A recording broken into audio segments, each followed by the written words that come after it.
Okay, let's dive right in. Imagine looking up at the night sky. We know it's not just hundreds of stars, but trillions of galaxies out there. Trillions. Yeah, it's almost impossible to really picture. And each one holds billions upon billions of stars, most we now know, with their own planets. When you start doing the cosmic math on that kind of scale, it really points towards an almost certainty, doesn't it? That there should be countless places where life, and maybe even intelligent life, could have, well, popped up. It's truly mind-boggling when you think about the sheer numbers involved, and the age, too. Exactly. The immense age of the universe. We're talking, what, 13.8 billion years since the Big Bang? And our own solar system is like a relative youngster at around 4.5 billion years. Plenty of time. That's more than enough time for civilizations elsewhere to not just arise, but, potentially evolve, get technologically savvy. Maybe even figure out how to spread across the stars. Could be. The universe is ancient, it's vast, and it seems packed with potential real estate for life. So here's the big question, the one that has scientists and, well, everyone scratching their heads. If life and intelligence are statistically likely out there, just based on those numbers, why haven't we found anything? Right. No signals, no probes buzzing around. No giant cosmic engineering projects like, say, a Dyson sphere built around a star. Nothing that shouts, "We are here!" It's just silence. Cosmic silence. And that's the absolute heart of the Fermi paradox, isn't it? It's this puzzle that physicist Enrico Fermi supposedly asked way back in 1950. Yep. It highlights this really stark contradiction. The high probability, mathematically speaking, of extraterrestrial intelligence. Versus the complete lack of actual observable proof. The great silence, as it's often called. And you, our listener, have pulled together some fascinating sources that really, really dig into this cosmic mystery. They do. They lay out the scientific arguments, the paradox itself. But then they take a really dramatic turn, exploring a, well, frankly, unsettling explanation. What if the silence isn't natural at all? What if it's deliberate, an active cover-up? Yes, the material you shared doesn't just stop at the science. It dives deep into a specific conspiracy theory, arguing that this silence is, well, manufactured.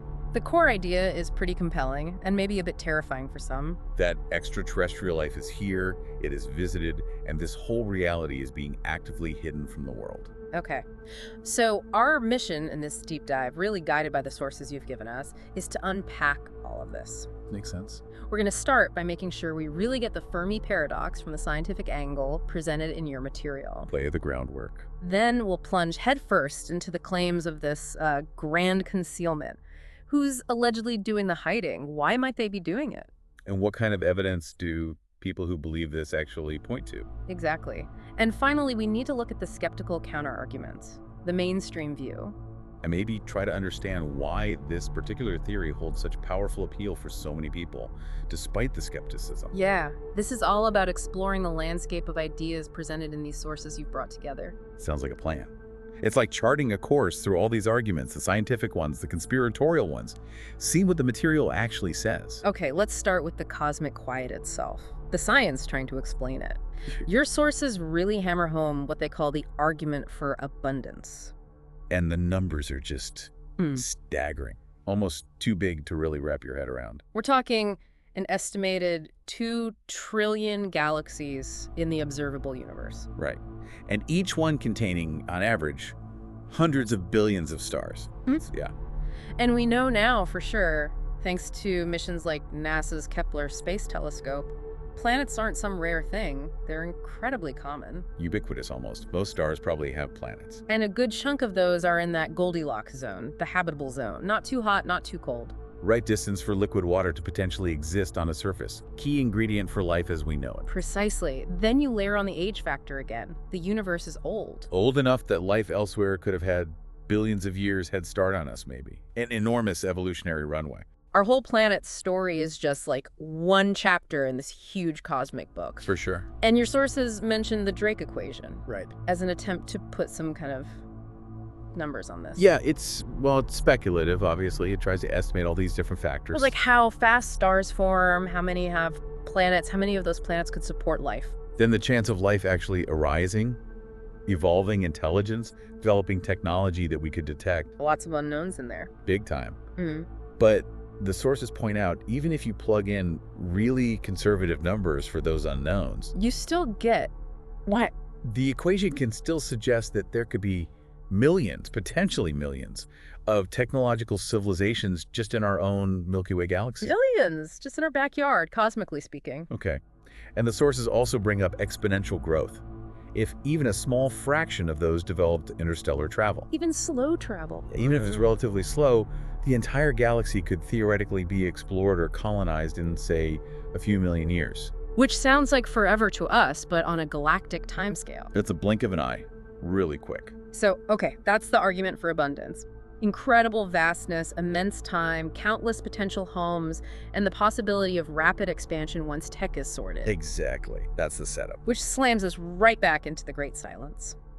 Given all that, why do we see, well, nothing? No signals picked up by SETI, no confirmed visits, no signs of massive projects like you mentioned, a Dyson sphere. A megastructure completely wrapping a star to grab all its energy. You'd think we'd spot something like that. You would think. And this is where science offers potential explanations, natural ones. Your sources mention concepts like the Great Filter. Right, the bottleneck idea. The idea that somewhere along that long path, from the very start of life to becoming an interstellar civilization, there's a step, a filter, that's incredibly difficult or maybe impossible to pass. So it could be behind us, like maybe life starting at all is the super rare event. Could be. Or maybe complex life, like animals, rarely emerges from simple life. Or, and this is the scary one, maybe the filter is ahead of us. That's the worry. Maybe advanced civilizations inevitably develop technology that leads to their own destruction. Nuclear war, climate change, runaway AI. A sobering thought. That could be a potential filter in our future. Definitely. Or maybe they're just fundamental physical limits or technological hurdles to interstellar travel that we just don't grasp yet. Things that make it way harder than sci-fi suggests. So these are the kinds of natural explanations scientists are exploring as laid out in the material you found, trying to solve the paradox within known physics and biology. Exactly. But your sources also make it clear that for some people, that scientific explanation just doesn't cut it. It feels incomplete. Or even like a convenient distraction from a much more, well, dramatic answer. And this is where we pivot into the conspiracy theory framework, right? As detailed in the sources you compiled. It offers a profoundly different answer to why it's so quiet out there. Which is? The silence isn't absence, it's a cover-up. Simple as that, according to the theory. So the central claim is that intelligent extraterrestrial life isn't just likely out there. It is here. It has interacted with Earth, maybe still is, and this whole reality is being deliberately, actively concealed from the public. Wow. So the silence isn't cosmic noise levels, it's terrestrial security clearance levels. Yeah, in many versions, pretty much. Yeah. The sources identify several groups who are allegedly involved in this. And the usual suspect is? The U.S. government? Often. The idea of a deep state or the military-industrial complex, agencies like the CIA, NSA, the Pentagon, they're seen as secretly managing all this. Because they'd have the infrastructure, the secrecy, the motive, maybe. That's the thinking, yeah. They'd have the means and the classification systems already in place. But some theories go bigger than just one country. Oh, yeah. Some suggest it's a global elite, a kind of shadow government operating above nation states, pulling the strings on this secret. And then the sources describe even more intricate ideas, like actual partnerships. Yes, that's where it gets really complex. Some theories propose an alien-human alliance, or a secret space program, meaning a clandestine relationship. Certain human factions working with certain alien races, maybe sharing technology, doing joint operations, all hidden from the rest of us. Okay. And sometimes, according to the sources, the blame isn't even put on humans for the cover-up. Correct. Some theories put the responsibility squarely on the aliens themselves. Maybe there's a powerful interstellar organization, a galactic federation type thing. Like Star Trek's Prime Directive. Exactly. Enforcing a rule against interfering with developing civilizations like ours. Or maybe they maintain a cosmic quarantine, treating Earth like a nature preserve or a zoo. The zoo hypothesis. Okay, so we've got a list of potential conspirators, from human governments to aliens themselves, but why? What could possibly justify keeping something so monumental secret? Your sources detail some pretty intense motivations, according to the theory's proponents. Yeah, a really common one cited is just preventing global panic and societal collapse. The people can't handle the truth argument. Pretty much.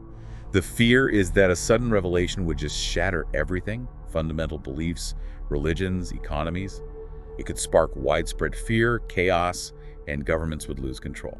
I mean, you can kind of see the logic there, even if it sounds paternalistic. Fear of the unknown is powerful. It is. But then you get into motives that are purely about power and control. Like what? The idea of technological monopoly and weaponization.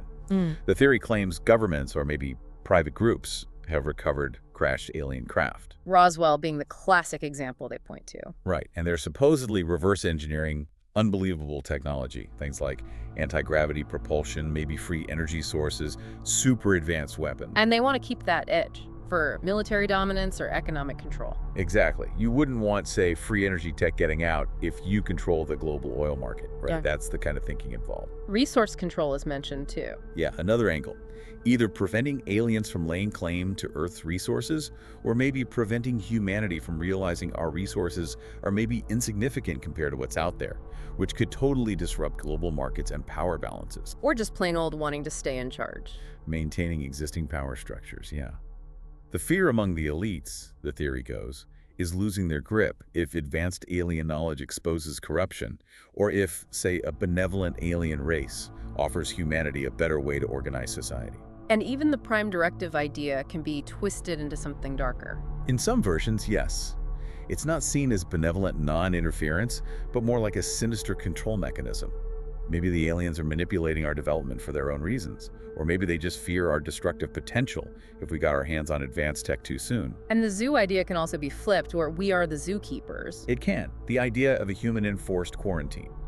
That we are maintaining the illusion, maybe because we're scared of the real alien zookeepers, or just to control what information gets out. And then there's perhaps the most alarming possibility mentioned in the sources. The really chilling one. Ah, yes.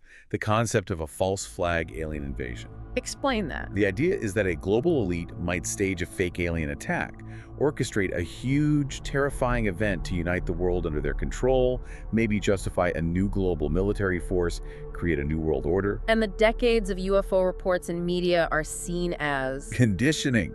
Preparing the public mindset over decades so that an alien threat seems plausible when they decide to spring the trap. Wow. Okay, so from this conspiracy perspective, the Fermi paradox isn't some abstract scientific puzzle. It's got a terrifyingly immediate human or maybe human-alien explanation rooted in secrecy and control. That's exactly how it's framed in the sources describing this theory. The Great Silence isn't natural. It's the result of deliberate active deception happening right now. Right. And extraordinary claims need extraordinary evidence, as they say. Your sources dig into the specific kinds of evidence that proponents of this concealment theory actually point to. It sounds like it often involves reinterpreting known events or unexplained phenomena. It definitely does. A huge category is historical UFO sightings, or UAP sightings, as they're often called now. So for believers, these aren't just misidentifications. No. Any genuinely unexplained sighting is often taken as definitive proof of real alien craft operating in our skies. Not weather balloons, not secret military tests, but actual ET technology. And there's some really famous cases that always come up, right? Absolutely. The sources mention the big ones. Roswell in 1947, the alleged crash. The stories of recovered debris, even alien bodies. The Rendlesham Forest incident in the UK in 1980, involving encounters reported by U.S. military personnel stationed there. The Phoenix Lights. That huge mass sighting in Arizona in 1997. And more recently, those declassified Tic Tac UAP videos, the ones confirmed by the Navy pilots. These are all presented as like concrete proof. As smoking guns, yeah. Evidence of non-human technology buzzing around with impunity, basically. Okay, and what about the recent moves by the U.S. government? Acknowledging UAPs, releasing some reports. How does that fit into the conspiracy theory? Well, the sources explain this is often interpreted as controlled disclosure. Meaning the theory posits this isn't genuine transparency at all. It's seen as a carefully managed, slow release of information. The goal, allegedly, is to gradually get the public used to the idea. While keeping the really big secrets hidden. Exactly. Hiding the confirmed crash craft, the bodies, any actual alliances or communication. It's viewed as deliberate conditioning, maybe paving the way for a bigger reveal later, but on their terms. So ironically, the government releasing some information is seen as proof that they're hiding more information. Precisely. It feeds the narrative of ongoing secrecy. What about people who claim to have been on the inside? whistleblowers. Oh, whistleblower testimony is absolutely central to this whole theory complex. These are individuals who claim to have had direct insider knowledge. Like Bob Lazar, he's probably the most famous. Yeah, Lazar is huge in this field. He claimed back in the late 80s that he worked at a secret facility called S4 near Area 51. Doing what? Reverse engineering captured alien spacecraft propulsion systems. He talked about gravity manipulation, powered by a stable isotope of an exotic element, element 115. And there was Philip Corso, too? Right, Colonel Philip Corso. He wrote a book, the day after Roswell, claiming he was personally involved in seeding recovered alien technology from the Roswell crash out to defense contractors in the 60s. Suggesting that things like fiber optics, integrated circuits, night vision, that they came from reverse-engineered alien tech. That was his claim, yes. That it kickstarted a lot of our modern tech revolution secretly. And these kinds of claims are still being made. Oh, yes. The current UAP discussion, especially with recent congressional hearings, has brought forward new claims, often anonymous or through intermediaries, about the government possessing recovered, non-human biologics and intact craft. Proponents see this as vindication, confirmation from within the system. Okay. Your sources also mention something called alien implants. What's that about? This relates to claims from people who report experiences of alien abduction. They sometimes report finding strange, small, unidentifiable objects embedded in their bodies. With no clear way they got there. Often, yeah. No obvious scar or entry point. The conspiracy interpretation is that these are genuine alien devices, maybe for tracking, monitoring, or data collection. And that authorities might be involved in covering this up too. Yes, sometimes claims include stories of these objects being removed, sometimes by military or intelligence-linked doctors, and then the objects or the findings just disappear. Suppression of evidence, essentially. And the whole idea of suppressed technology, it goes beyond just flying saucers. Definitely. The claims aren't just about anti-gravity and exotic propulsion. They often include things like free energy devices. Technology that could provide clean, limitless energy, but is allegedly suppressed by oil companies or governments to protect existing industries. That's the narrative. And potentially even radical medical breakthroughs derived from alien biology or technology also kept under wraps. And this is all supposedly funded how? Often linked to the idea of vast, unaccountable black budgets within military and intelligence agencies. Huge sums of money siphoned off into these secret programs, completely hidden from public oversight. Okay, changing gears slightly. How does ancient history get woven into all this modern secrecy stuff? Well, the sources describe how the ancient astronaut theory is often folded into the broader cover-up narrative. You mean the idea that aliens visited Earth long ago? Exactly. Ancient wonders like the Egyptian pyramids, Stonehenge, the Nazca lines in Peru, intricate stonework in South America, along with certain ancient artwork or religious texts. They're reinterpreted. Reinterpreted as evidence not of human ingenuity, but of past alien visitation, intervention, or technological assistance. So the implication is that our relationship with ETs isn't new, it's just that the knowledge of it is now being actively hidden. Precisely.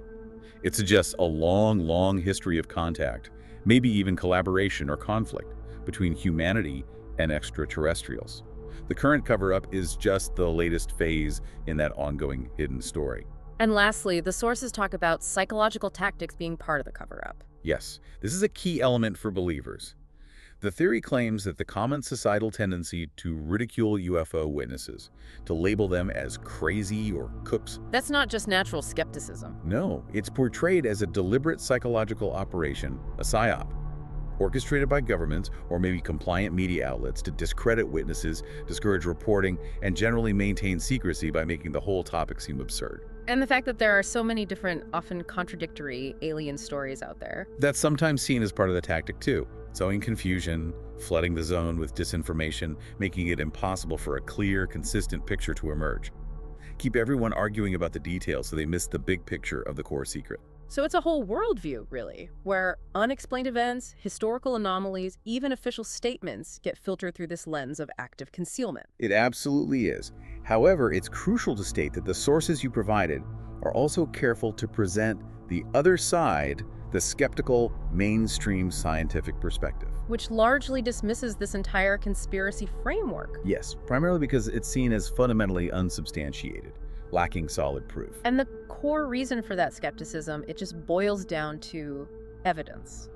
or lack thereof. Absolutely. That's the fundamental stumbling block from a scientific viewpoint, as presented in the sources. There's a complete absence of definitive, verifiable, empirical evidence that can withstand rigorous scientific scrutiny. Meaning no actual alien artifacts. No authenticated artifacts, no piece of a craft, no confirmed body, no technological gadget that mainstream science has been able to examine and definitively say, this is not from Earth. And despite decades of searching the skies with radio telescopes and other instruments, No undeniable communication. Despite all the efforts of SETI, the search for extraterrestrial intelligence, no signal has ever been detected that can be unambiguously confirmed as intelligent, artificial, and originating from beyond Earth. Zero. and the sightings themselves, the UAPs, they're tricky to study scientifically, right? Inherently difficult, yes. Yeah. Even the most compelling sightings are usually fleeting, transient events. You can't just, ask the Tic Tac to fly by again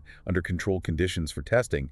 They aren't reliably reproducible phenomena. Plus, the sources emphasize that most sightings, when investigated thoroughly, do end up having perfectly normal explanations. The vast majority, yes. Investigations often revealed conventional culprits. Aircraft, known or experimental, satellites, weather balloons, drones, bright planets like Venus, stars, unusual atmospheric phenomena like ice crystals or plasma, even flocks of birds. Or just plain old misidentification by the witness. Right, especially under stressful conditions or at night or looking at something unfamiliar. Human perception isn't perfect. And then there are the purely human factors involved. Psychological factors absolutely play a role, and skeptics point this out. Hoaxes definitely happen. Optical illusions are real. Things like sleep paralysis can create vivid, terrifying experiences that feel like abductions. And just our own biases. Confirmation bias is huge. If you already believe in aliens, you're more likely to interpret an ambiguous light in the sky as a UFO. Memory is fallible. Stories can get embellished over time. These factors have to be considered. Okay, this next point from the sources seems like a major hurdle for the conspiracy theory from the skeptical side. Just the sheer scale of the alleged cover-up. Yeah, this is a big one. Maintaining a secret of this magnitude, hiding crashed ships, bodies, alien contact for, over 70 years since Roswell. It seems difficult. Logistically near impossible, skeptics argue. Think about how many people would have to be involved. Who are we talking about? Potentially thousands, maybe even millions over the decades. People in multiple government agencies, military, intelligence, scientific, across different countries, maybe involving private defense contractors, scientists, engineers. All keeping the secret perfectly. It just feels like it flies in the face of basic human nature, doesn't it? It does. People talk. Secrets leak. Especially secrets this monumental. Exactly. Skeptics argue that if there was truly irrefutable proof, a piece of wreckage that couldn't be faked, undeniable biological evidence, somebody, somewhere along that chain, would have leaked it in a way that couldn't be denied or covered up by now. The risk would be immense, but the urge to reveal something so world-changing would be powerful too. The sheer number of people who'd have to be in on it just strains credulity for this perspective. Pilots, radar operators, security guards, scientists, analysts, technicians, administrators, politicians. The list is potentially enormous. The idea that none of them have ever produced something absolutely concrete and verifiable makes the cover-up explanation seem far less likely to skeptics than other possibilities. So for the mainstream scientific view, something like the Great Filter, while it might be a bit chilling, It's seen as a more parsimonious explanation. That's a scientific principle, Occam's razor. The simpler explanation requiring fewer unsupported assumptions is generally preferred. and a vast, multi-generational global conspiracy is not simple. Not simple at all. Compared to explanations grounded in natural processes, the probabilities of abiogenesis, evolutionary bottlenecks, the physics of interstellar travel, the risk of self-annihilation, the conspiracy seems incredibly complex and improbable to maintain. And we also have to remember, our ability to even detect anything out there is still pretty limited, right? Absolutely. A key point. SETI efforts, while noble, have scanned only a tiny, tiny fraction of the cosmic haystack. We've looked at a small number of stars over limited frequencies for a very short period of cosmic time. So maybe they're out there, but just communicating differently. Or too far away. Could be. Maybe they use technology we can't even conceive of. Maybe they existed billions of years ago and are long gone. Maybe they're deliberately quiet for their own reasons, related to a great filter they know about. The absence of evidence isn't necessarily evidence of absence, especially when the search has barely begun. And going back to the whistleblowers like Lazar or Corso, how do skeptics view their specific claims? Well, the sources note that while their stories are certainly compelling narratives, they generally lack independent corroboration. There's no verifiable physical evidence, no other witnesses stepping forward with identical, verifiable details, no documentation that's been authenticated. So they remain unsubstantiated within the mainstream scientific community. Largely, yes. Fascinating stories, but not meeting the burden of proof required for such extraordinary claims from that perspective. Okay, so despite all that skepticism, despite the lack of hard proof that satisfies science, this conspiracy theory about the Fermi paradox, about a hidden alien presence, it clearly resonates. It has a powerful pull for a lot of people. Your sources explore why that might be. What's the allure? It definitely taps into some really deep human desires and anxieties. Yeah. One of the biggest is simply the profound hope that we are not alone in this vast, vast universe. It's a lonely thought, being the only ones. It really is. The great silence can feel isolating, existentially terrifying even. This theory offers an immediate answer. Don't worry, you're not alone. The proof is just being kept from you by day. It fulfills that deep yearning for connection to something bigger. Provides an answer to that fundamental question. It does. And another huge factor, let's be honest, is a deep-seated distrust of government and authority in general. That's certainly prevalent. Yeah. Many people already believe that those in power routinely lie about important things, cover things up, operate in secret. So the idea that they'd hide something as monumental as alien contact, it fits right into a pre-existing narrative of suspicion. And the recent government acknowledgments of UAPs, you said, can actually feed that. Ironically, yes. For some, it validates the core idea. See, they were hiding something. They admitted UAPs are real, so what else are they hiding? It reinforces the distrust rather than alleviating it. It also gives a neat, tidy explanation for a really profound mystery, doesn't it? Absolutely. It provides a compelling, dramatic narrative that weaves together all these disparate threads, unexplained sightings over decades, historical events like Roswell, perceived government secrecy, whistleblower claims into one single overarching story. It feels comprehensive, like it solves the puzzle. And it kind of puts humanity center stage in the cosmos. That desire for significance, yeah. The idea that aliens aren't just theoretical possibilities light years away, but are actively interested in us, engaging with Earth, whether positively or negatively. It makes our planet and us seem really important in the grand scheme of things. Central players in a cosmic drama. And there's just the sheer fascination, right? The what-if factor is huge. Oh, totally captivating. The implications are mind-blowing if it were true. Hidden alien technology could mean limitless energy, cures for diseases, maybe even interstellar travel for us. Secret alliances, a hidden history. It's electrifying stuff. The mere possibility challenges everything we think we know. And let's face it, pop culture has primed us for this for decades. Massively. Science fiction movies, books, TV shows like The X-Files, they've completely normalized these ideas. Alien visitation, government cover-ups, secret bases under the desert, reverse-engineered tech. It's all part of our cultural furniture now. So the conspiracy theories don't feel quite so outlandish anymore. They feel more familiar, more plausible, like something that could actually be happening behind the scenes, just like in the movies. There's also that allure of forbidden knowledge, isn't there? Feeling like you're one of the few who knows the real truth. Definitely. It provides a sense of being awake, of seeing past the illusions that the sheep will believe. There's a certain satisfaction, a feeling of empowerment in thinking you're privy to a deeper hidden reality. And maybe, just maybe, it's a simpler story to grasp than the alternatives. For some people, perhaps. A narrative about a clear plot with identifiable goodies and baddies, maybe secretive governments, maybe manipulative aliens, can be easier to process emotionally and intellectually than grappling with the mind-bending scales of astrophysics, the complexities of evolutionary biology, or the sheer cold indifference of cosmic probabilities. Okay. So this deep dive into the sources you brought us really reveals this powerful tension, this stark contrast. On one side, you've got the profound scientific mystery of the Great Silence. Why, in a universe that looks like it should be teeming with life, haven't we found any sign of anyone else? And